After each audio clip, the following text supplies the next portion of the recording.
Hello everyone, welcome back to my channel. स्वागत है आप सभी का एक बार फिर से हमारे यूट्यूब चैनल पर।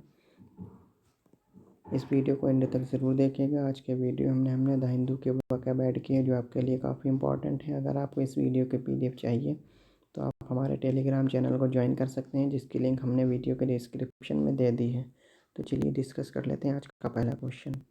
भारत के नए मुख्य चुनाव आयुक्त कौन बने? आपको बताना है कि भारत के नए मुख्य चुनाव आयुक्त कौन है। तो जो आपका करेक्ट आंसर बनेगा वो बनेगा सुशील चंद्रा। आपसे ये भी पूछ सकता है एग्जामिनर कि ये कौन से नंबर के हैं, तो आप याद रखिएगा ये 24वें नंबर के मुख्य चुनाव आयुक्त हैं। अगर आपसे पूछ ले ये किसकी जगह लेंगे यानी रिप्लेस किसको करेंगे, तो आप याद रखिएगा ये सुनील अरोड़ा को रिप्लेस करेंगे। ये तो पॉइंट आपको याद रखने हैं। तो चलिए देख लेते हैं कुछ और इम्पोर्टेंट पॉइंट इससे रिलेटेड। ये 2 पॉइंट हम डिस्कस कर चुके हैं। सुनील अरोड़ा को रिप्लेस करेंगे और 24वें नंबर के मुख्य चुनाव आयुक्त हैं। स्टैटिक जीके के पॉइंट ऑफ व्यू से काफ़ी इंपॉर्टेंट पॉइंट जो आज हमने लिए हैं वो आपके लिए काफ़ी इंपॉर्टेंट हैं। तो सबसे पहला जो है आपसे पूछ सकता है कि मुख्य चुनाव आयुक्त जो आपके हैं इसकी नियुक्ति किसके द्वारा की जाती है, तो राष्ट्रपति के द्वारा इसकी नियुक्ति की जाती है। दूसरा आपसे पूछ सकता है कि संविधान के किस भाग में निर्वाचन आयोग के बारे में बताया गया, तो याद रखिएगा संविधान के भाग 15 में निर्वाचन आयोग के बारे में बताया गया है। तीसरी चीज़ आपसे पूछ सकता है कि संविधान के किस अनुच्छेद, तो आपसे अनुच्छेद जब पूछ ले निर्वाचन आयोग का तो याद रखिएगा 324 आर्टिकल 324 में इसके बारे में बताया गया है। अगला आपसे पूछ सकता है, काफ़ी इंपॉर्टेंट है ये आपके लिए, भारत में निर्वाचन आयोग की स्थापना कब हुई थी, तो 25 जनवरी 1950 को इसकी स्थापना हुई थी।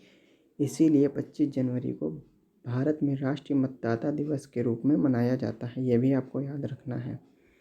अगर हम बात कर लें भारत के मुख्य निर्वाचन आयुक्त का कार्यकाल कितना होता है, तो 6 वर्ष या 65 वर्ष की आयु, जो भी पहले हो। संविधान के किस अनुसूची में निर्वाचन आयुक्त के शपथ के बारे में बताया गया, तो आप याद रखना ये अनुसूची 3।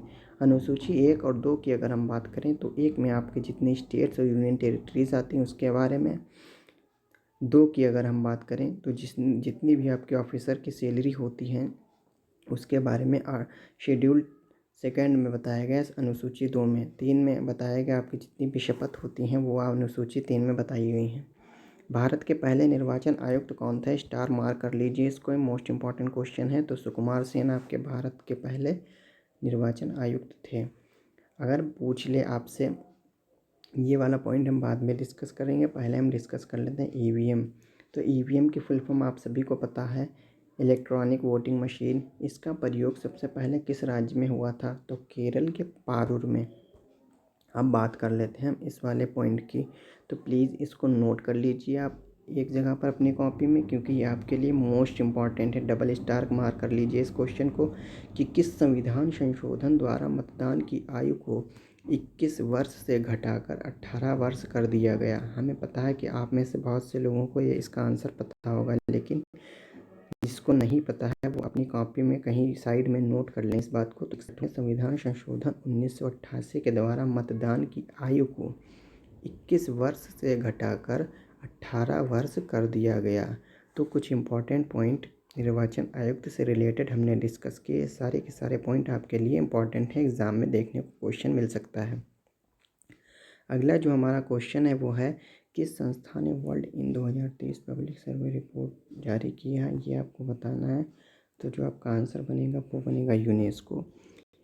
यूनेस्को के बारे में डिस्कस करने से पहले हम डिस्कस कर लेते हैं यूनिसेफ के बारे में। तो यूनिसेफ की अगर आपसे पूछ ले स्थापना, तो 11 दिसंबर 1946 को इसकी स्थापना हुई थी। अगर आपसे पूछ ले कि इसका हेडक्वार्टर कहाँ है यूनिसेफ का, तो आप याद रखिएगा इसका हेडक्वार्टर अमेरिका के न्यूयॉर्क शहर में है। ठीक है। तीसरी चीज़ आपसे पूछ सकता है कि यूनिसेफ की फुल फॉर्म, तो यूनाइटेड, ठीक है शॉर्ट में लिख रहा हूँ, यूनाइटेड नेशंस चिल्ड्रंस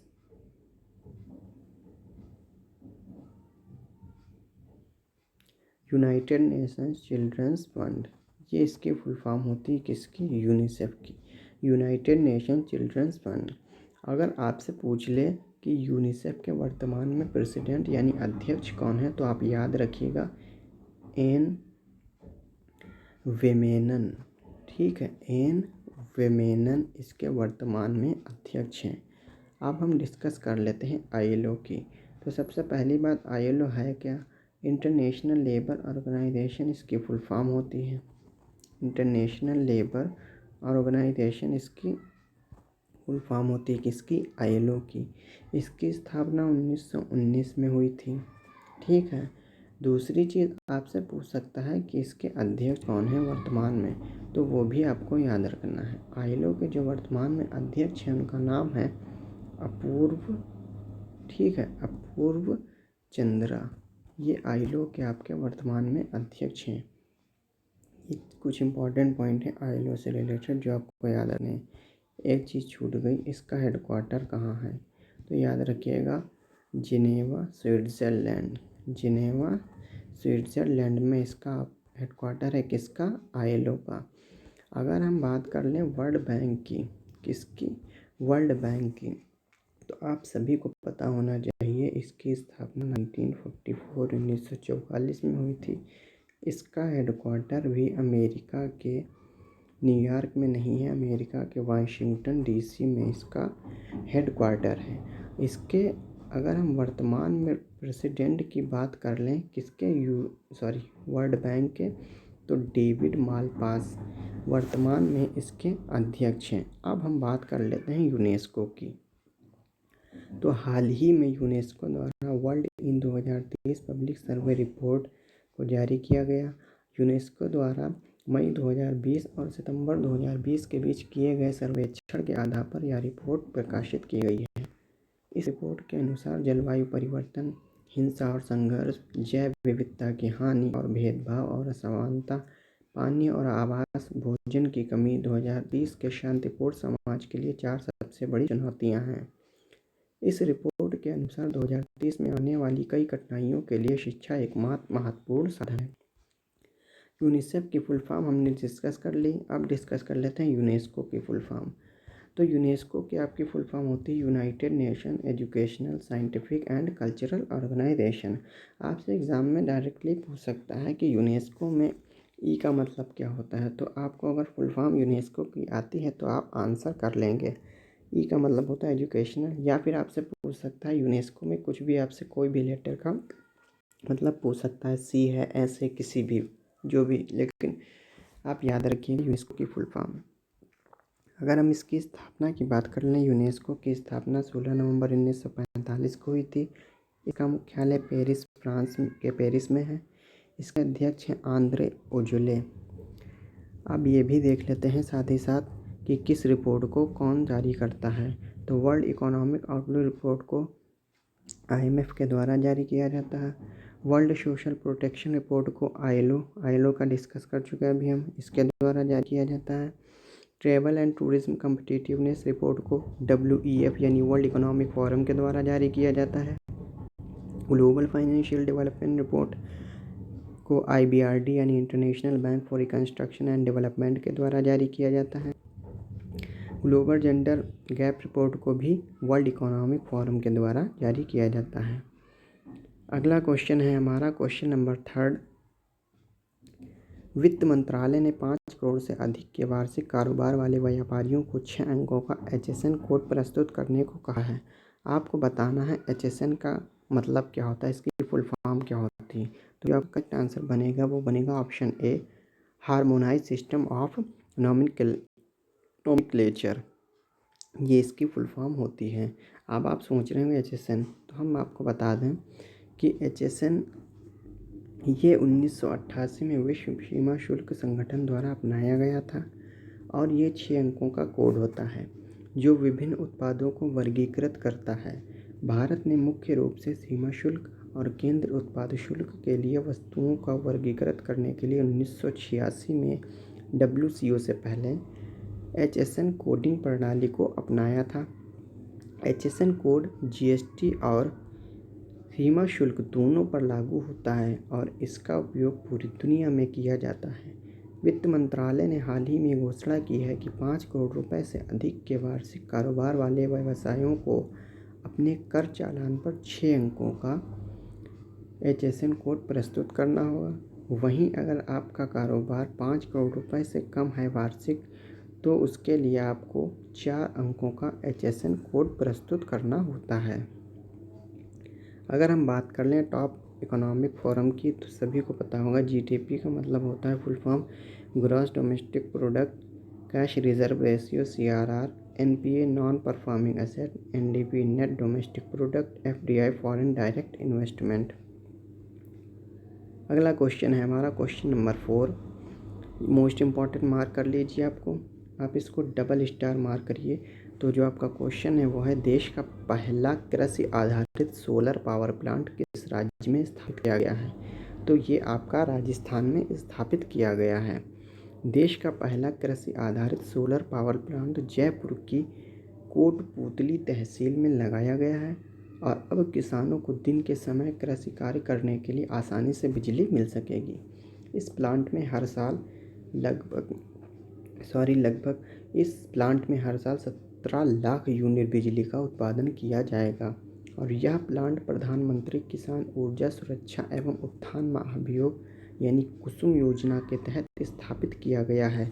तो आप ये भी याद रखिएगा, इसको कुसुम योजना के तहत सोलर पावर प्लांट जो आपका राजस्थान में लगाया गया है, इसको कुसुम योजना के तहत स्थापित किया गया है। आपसे हो सकता है कि वर्तमान में कृषि मंत्री कौन है? तो याद रखिएगा, नरेंद्र सिंह तोमर आपके वर्तमान में कृषि मंत्री हैं। राजस्थान की अगर हम बात कर लें तो इसकी राजधानी जयपुर, इसके मुख्यमंत्री अशोक गहलोत, यहाँ के गवर्नर आपके कलराज मिश्रा, यहाँ के मुख्य न्यायाधीश चीफ जस्टिस आपके इंद्रजीत मोहंती। राजस्थान के 5 पड़ोसी राज्यों को अगर हम डिस्कस कर लें तो मध्य प्रदेश, गुजरात, हरियाणा, उत्तर प्रदेश, पंजाब। अगर हम बात कर लें राजस्थान की लोकसभा सीटों की तो 25, राज्यसभा सीट 10, विधानसभा सीट 200। क्षेत्रफल की दृष्टि से अगर हम बात करें तो सबसे बड़ा राज्य भी आपका राजस्थान है। भारत और दक्षिण एशिया का सबसे बड़ा रेगिस्तान थार रेगिस्तान जो राजस्थान में ही स्थित है। अरावली श्रेणी भारत के किस राज्य में स्थित है? तो राजस्थान। राजस्थान के लोक नृत्य की अगर हम बात करें तो कठपुतली नृत्य, चाकरी, तरताली, सुईसनी, पनिहारी, घूमर, ये सब आपके राजस्थान के लोक नृत्य हैं। अगर हम बात कर लें राजस्थान के प्रमुख स्टेडियम की तो सवाई मानसिंह क्रिकेट स्टेडियम आपका राजस्थान में स्थित है। राजस्थान के प्रमुख बांध बीसलपुर बांध, बनास नदी, माही बजाज सिंह बांध, माही नदी, राणा प्रताप सागर बांध, चंबल नदी, जवाई बांध, जवाई नदी। राजस्थान के राष्ट्रीय उद्यानों की अगर हम बात करें तो रणथंभौर राष्ट्रीय उद्यान, सरिस्का बांध रिजर्व, मुकुंदरा हिल टाइगर रिजर्व, ये सब आपके राजस्थान में स्थित है। कर्क रेखा भारत के 8 राज्यों से होकर गुजरती है, आप सभी को पता होगा ये बात, जिसमें से आपका राजस्थान भी एक राज्य है। तो जो आपके 8 राज्य हैं वो कुछ इस प्रकार हैं। पहला है आपका गुजरात, दूसरा है राजस्थान, मध्य प्रदेश, छत्तीसगढ़, झारखंड, पश्चिम बंगाल, त्रिपुरा और मिजोरम। ये आपके 8 ऐसे राज्य हैं जहाँ से आपकी कर्क रेखा होकर गुजरती है। अब बात कर लेते हैं मोस्ट इम्पॉर्टेंट है आपके लिए देश का पहला। तो देश का पहला बुद्धिस्ट थीम पार्क कहाँ बनाया गया है? तो मध्य प्रदेश के सांची शहर में। पहला खेलो इंडिया स्पोर्ट स्कूल कहाँ लॉन्च किया गया है? तो मेघालय की राजधानी शिलांग में। भारत का पहला ट्रांसजेंडर विश्वविद्यालय, most important double star mark करिएगा इस क्वेश्चन पे, तो उत्तर प्रदेश के कुशीनगर। भारत का पहला स्की पार्क किस राज्य में है? तो हिमाचल प्रदेश। देश का पहला खिलौना निर्माण क्लस्टर किस राज्य में बनाया गया है? तो ये आपका आंसर बनेगा कर्नाटक का। ये सारे आपके इम्पॉर्टेंट पॉइंट हैं। अगला आपका क्वेश्चन है दिवस कब मनाया जाता है? तो जो आपका करेक्ट आंसर बनेगा वो बनेगा ऑप्शन बी, 4 अप्रैल को आपका अंतर्राष्ट्रीय खाद्यान्न जागरूकता दिवस मनाया जाता है, जिसका उद्देश्य बारूदी सुरंगों की वजह से पैदा हुए खतरे से सुरक्षा प्रदान करने, स्वास्थ्य और जीवन से संबंधित परेशानियों के बारे में जागरूकता फैलाने के उद्देश्य से मनाया जाता है। अगर हम अंतर्राष्ट्रीय खाद्यान्न जागरूकता दिवस 2021 की थीम की बात करें तो दृढ़ता, भागीदारी, प्रगति यानी प्रिजर्वेंस, पार्टनरशिप एंड प्रोग्रेस, 3P। आपको 3P याद रखना है, जिसमें पहले P का मतलब होता है प्रिजर्वेंस, दूसरे P का मतलब होता है पार्टनरशिप, तीसरे P का मतलब होता है प्रोग्रेस। हिंदी में कहते हैं इसको दृढ़ता, भागीदारी और प्रगति। अगर हम बात कर लें मार्च महीने के टॉप 5 महत्वपूर्ण दिवस, तो विश्व शून्य भेदभाव दिवस आपका 1 मार्च को सेलिब्रेट किया जाता है, जिसकी थीम आपकी है एंड इनइक्वालिटीज़।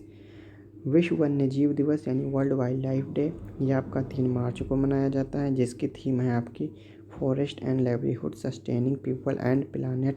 3 मार्च को आपका एक और दिवस मनाया जाता है जो आपका है वर्ल्ड हियरिंग डे यानी विश्व श्रवण दिवस, जिसकी थीम है hearing care for all, screen rehabilitate communicate. 4 मार्च को आपका नेशनल सेफ्टी डे राष्ट्रीय सुरक्षा दिवस मनाया जाता है, जिसकी थीम है रोड सेफ्टी। 8 मार्च को आपका इंटरनेशनल वुमेंस डे मनाया जाता है, जिसकी थीम है आपकी women in leadership achieving an equal future in a कोविड-19। ये आपके टॉप 5 हैं। पिछले वीडियो में हमने डिस्कस किया था मार्च से रिलेटेड कुछ इम्पॉर्टेंट डेज। वो वीडियो हमने अपलोड नहीं किया यूट्यूब पे, लेकिन उसकी PDF आपको हमारे टेलीग्राम चैनल पे मिल जाएगी, जहाँ पे आपको मार्च के जितने भी आपके डेज होते हैं वो सारे के सारे आपको वहाँ पे देखने को मिलेंगे। अगला क्वेश्चन है हमारा क्वेश्चन नंबर 6। विश्व शहर सांस्कृतिक मंच 2021 सम्मेलन की अध्यक्षता कौन सा देश करेगा? तो जो आपका करेक्ट आंसर बनेगा वो बनेगा ऑप्शन डी, इंग्लैंड। विश्व शहर सांस्कृतिक मंच यह एक वार्षिक सम्मेलन है जिसमें विभिन्न देशों के शहरों की संस्कृति को प्रस्तुत किया जाता है। विश्व शहर सांस्कृतिक मंच 2021 सम्मेलन की अध्यक्षता लंदन के मेयर सादिक खान ने की। ये इंपॉर्टेंट मार्क कर लीजिएगा, आपसे पूछ सकता है इसकी अध्यक्षता किसने की, तो याद रखिएगा लंदन के मेयर सादिक खान के द्वारा इसकी अध्यक्षता की गई। विश्व शहर सांस्कृतिक मंच 2021 सम्मेलन में भारत की तरफ से किसने प्रतिनिधित्व किया, तो याद रखना दिल्ली के मुख्यमंत्री अरविंद केजरीवाल विश्व शहर सांस्कृतिक मंच 2021 में भारत और दिल्ली का प्रतिनिधित्व करेंगे। वे इस मंच के माध्यम से पूरी दुनिया के सामने भारतीय संस्कृति पर देश का पक्ष रखेंगे। विश्व शहर सांस्कृतिक मंच 2021 की थीम की अगर हम बात करें तो the future of culture. England, Britain, United kingdom, ये तीनों नाम आपके एक ही हैं। इंग्लैंड जिसको आप ब्रिटेन या यूनाइटेड किंगडम भी बोलते हैं, यूके, ये एक ही चीज़ है तीनों। इसकी अगर हम बात करें तो इसकी राजधानी लंदन में है। इसके महाद्वीप की अगर हम बात करें तो यूरोप महाद्वीप में ही स्थित है। यहाँ की करेंसी आपकी पाउंड स्टर्लिंग है। एमनेस्टी इंटरनेशनल का मुख्यालय भी आपका लंदन में ही है, इंग्लैंड की राजधानी में। प्रधानमंत्री यहाँ के आपके हैं इंग्लैंड के बोरिस जॉनसन। अंतर्राष्ट्रीय समुद्री संगठन यानी IMO का मुख्यालय भी आपका लंदन में है। राष्ट्रमंडल खेल का कहाँ स्थित है मुख्यालय, तो आप याद रखना लंदन में। इंग्लैंड की सबसे लंबी नदी थेम्स नदी। इंग्लैंड की राजधानी लंदन किस नदी के किनारे स्थित है, थेम्स नदी। इंग्लैंड के संविधान से क्या क्या लिया गया है, तो संस्थात्मक शासन प्रणाली, एकल नागरिकता, विधि निर्माण प्रक्रिया, विधि का शासन, संसदीय विशेषाधिकार, मंत्रिमंडल प्रणाली, परम अधिकार लेख और द्विसदनवाद। ये सारे के सारे आपके जो हैं इंग्लैंड के संविधान से लिए गए हैं। 7वां क्वेश्चन है हमारा इंडियन अचीवर्स अवार्ड 2021 से किसे सम्मानित किया गया है, तो जो आपका करेक्ट आंसर बनेगा वो बनेगा ऑप्शन ए, जसपाल सिंह। जसपाल सिंह को इंडियन अचीवर्स अवार्ड भारतीय शिक्षा में अहम योगदान के लिए दिया गया है। अगर हम बात कर लें टॉप 5 पुरस्कार की, तो कोरोना के दौरान उत्कृष्ट कार्यों के लिए किस शहर को स्मार्ट सिटी अवार्ड 2021 सम्मानित किया गया है, तो याद रखना इंपॉर्टेंट है आपके लिए देहरादून। महाराष्ट्र भूषण पुरस्कार 2020 से किसे सम्मानित किया गया, आशा भोसले। हिंदी में उत्कृष्ट साहित्यिक कार्य करने के लिए व्यास सम्मान 2020 से किसे सम्मानित किया गया है, तो याद रखना प्रोफेसर शरद पगारे।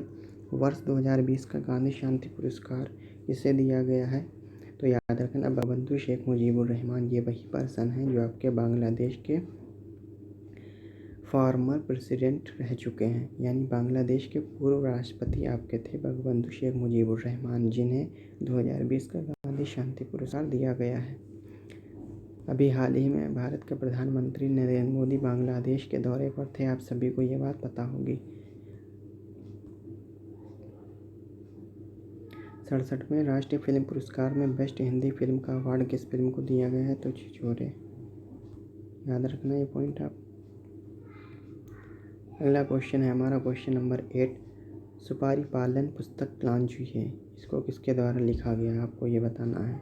तो जो आपका करेक्ट आंसर बनेगा वो बनेगा option B, doctor Shailendra Joshi के द्वारा इस पुस्तक को लिखा गया है। टॉप 5 पुस्तक की अगर हम बात कर लें तो invincible a tribute to Manohar Parrikar, इस पुस्तक को तरुण विजय के द्वारा लिखा गया। Hop on my adventures on both trains and planes, Ruskin Bond के द्वारा इस पुस्तक को लिखा गया। लेगेसी ऑफ लर्निंग पुस्तक को सविता छाबड़ा के द्वारा लिखा गया। द इक्का बर्ग पुस्तक को जे.के. रॉलिंग के द्वारा लिखा गया। माई लाइफ माई मिशन, इस पुस्तक को बाबा रामदेव के द्वारा लिखा गया है। ये आपके कुछ इंपॉर्टेंट पॉइंट्स जो हमने डिस्कस कर ली। अगला क्वेश्चन है हमारा क्वेश्चन नंबर 9। तो दिग्विजय सिंह जाला का निधन हो गया है, ये भारत के पहले कौन थे? तो पहले कृषि मंत्री, पहले प्रधानमंत्री, पहले राष्ट्रपति या पहले केंद्रीय पर्यावरण मंत्री? तो जो आपका करेक्ट आंसर बनेगा वो बनेगा ऑप्शन नंबर डी, ये भारत के पहले केंद्रीय पर्यावरण मंत्री थे। दिग्विजय सिंह जाला भारत के पहले केंद्रीय पर्यावरण मंत्री थे। उन्होंने इस पद पर 1982 से 84 तक काम किया। वर्तमान में अगर हम पर्यावरण मंत्री की बात करें तो आपके प्रकाश जावड़ेकर वर्तमान में पर्यावरण मंत्री कौन है? प्रकाश जावड़ेकर। अगला क्वेश्चन है हमारा क्वेश्चन नंबर 10, आज का आखिरी क्वेश्चन है ये। सार्वजनिक उद्यम चयन बोर्ड के अध्यक्ष कौन बने हैं आपको बताना है। तो जो इसका करेक्ट आंसर बनेगा वो है मल्लिका श्रीनिवासन। मल्लिका श्रीनिवासन को सार्वजनिक उद्यम चयन बोर्ड का अध्यक्ष चुना गया है। अगर हम बात कर लें PESB की तो इसकी फुल फॉर्म आपको पता है कि पब्लिक इंटरप्राइज सिलेक्शन बोर्ड होती है। सार्वजनिक उद्यम चयन बोर्ड इसको कहते हैं। PESB की अगर हम बात करें तो केंद्रीय सार्वजनिक क्षेत्र के उद्यमों में शीर्ष प्रबंधन पदों की नियुक्तियों पर सरकार को सलाह देने के लिए कार्मिक, लोक शिकायत और पेंशन मंत्रालय के तहत भारत सरकार द्वारा गठित एक उच्च स्तरीय निकाय है जिसका मुख्यालय नई दिल्ली में है। इसके अध्यक्ष मल्लिका श्रीनिवासन। अगर हम बात कर लें टॉप 5 नियुक्तियों की तो यूनियन पब्लिक सर्विस कमीशन, इसके अध्यक्ष हैं प्रदीप कुमार जोशी। राष्ट्रीय कैडेट कॉर्प्स, इसके महानिदेशक हैं आपके तरुण कुमार।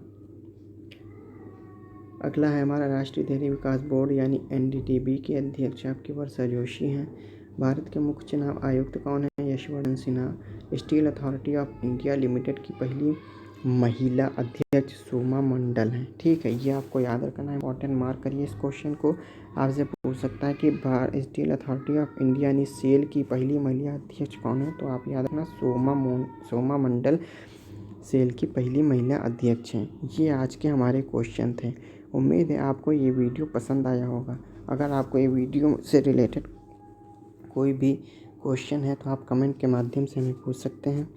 साथ ही साथ आज के वीडियो में हमने द हिंदू की वोकैब ऐड की है जो आपको देखने को मिलेगी, जिसकी इस लेक्चर की PDF आपको हमारे टेलीग्राम चैनल पर मिल जाएगी। जैसा कि आप देख सकते हैं वीडियो के डिस्क्रिप्शन में हमने इस चैनल की लिंक दे दी है, जहाँ पे आप जाके इस चैनल को ज्वाइन कर लीजिए, आपको वहाँ पे PDF मिल जाएगी। ये आप देख सकते हैं द हिंदू की वोकैब।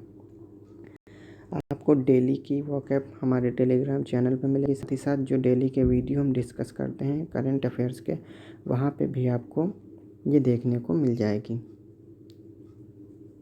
जैसा कि आप देख सकते हैं PDF डाउनलोड कर लीजिएगा, आपको वहाँ पे ये मिल जाएगी। एक मोस्ट इम्पॉर्टेंट न्यूज़ स्पेशल किसके लिए? नीट वालों के लिए। आप अगर नीट की तैयारी कर रहे हैं तो प्लीज़ हमारे टेलीग्राम चैनल पे एक बार ज़रूर ज्वाइन कर लीजिएगा, जहाँ पे हमने नीट के पिछले 33 वर्षों 33 इयर्स के 1988 से लेकर आपके 2020 तक के जितने भी क्वेश्चन हैं, क्वेश्चन पेपर, वो सारे के सारे हमने वहाँ पे PDF में हाई क्वालिटी में अपलोड कर दिए हैं। जैसा कि आप देख सकते हैं आपको केमिस्ट्री के भी मिल जाएंगे, आपको फिजिक्स के भी मिल जाएंगे क्वेश्चन पेपर, आपको बायोलॉजी के भी क्वेश्चन पेपर मिल जाएंगे। आपको इसकी क्वालिटी भी मैं दिखा देता हूँ, आपके लिए काफ़ी इम्पॉर्टेंट है। जो लोग नीट की तैयारी कर रहे हैं उनके लिए ये ज़रूर इसको डाउनलोड कर लें, आपके लिए काफ़ी हेल्पफुल होगा। अब मैं बात कर लेता हूँ इसकी क्वालिटी की, तो वो भी आप देख लीजिए। हमारे टेलीग्राम चैनल को ज्वाइन करेंगे तो आपको वहाँ पे देखने को मिलेगा केमिस्ट्री क्वालिटी, आप देख सकते हैं एकदम बेहतरीन क्वालिटी में आपको मिल जाएंगे वहाँ पे। आप जाके वहाँ पे डाउनलोड कर सकते हैं। सबसे अच्छी बात इसकी है ये आपके एनसीईआरटी पे बेस्ड हैं, तो आपके लिए काफ़ी हेल्पफुल होंगे। उससे अच्छी बात हमको सबसे अच्छी ये लगी है कि आपको इसमें टॉपिक वाइज क्वेश्चन देखने को मिल जाएंगे। जैसा कि आप देख सकते हैं केमिस्ट्री का है ये, तो सबसे पहले देख लीजिए पहला चैप्टर है आपका some basic concept of chemistry, उससे रिलेटेड क्वेश्चन है आपके। दूसरा जो आपका साथ ही साथ आपको हिंट एक्सप्लेनेशन देखने को मिलेगा। अब हम बायो की देख लेते हैं कि बुक को ओपन किया है तो आप वहाँ भी देख सकते हैं, आपको क्वेश्चन देखने को मिलेंगे। क्लास 11th की है, तो सबसे पहला चैप्टर है बायो में द लिविंग वर्ल्ड, ये क्वेश्चन है कुछ इस तरह से। साथ ही साथ आपको हिंट्स एक्सप्लेनेशन देखने को मिलेगा। तो प्लीज़ आप हमारे टेलीग्राम चैनल के इसको डाउनलोड ज़रूर कर लीजिएगा। वीडियो के डिस्क्रिप्शन में भी हमने इसकी लिंक दे दी है, आप वहाँ से भी इसको डाउनलोड कर सकते हैं। उम्मीद करता हूँ आज का वीडियो आपको पसंद आया होगा।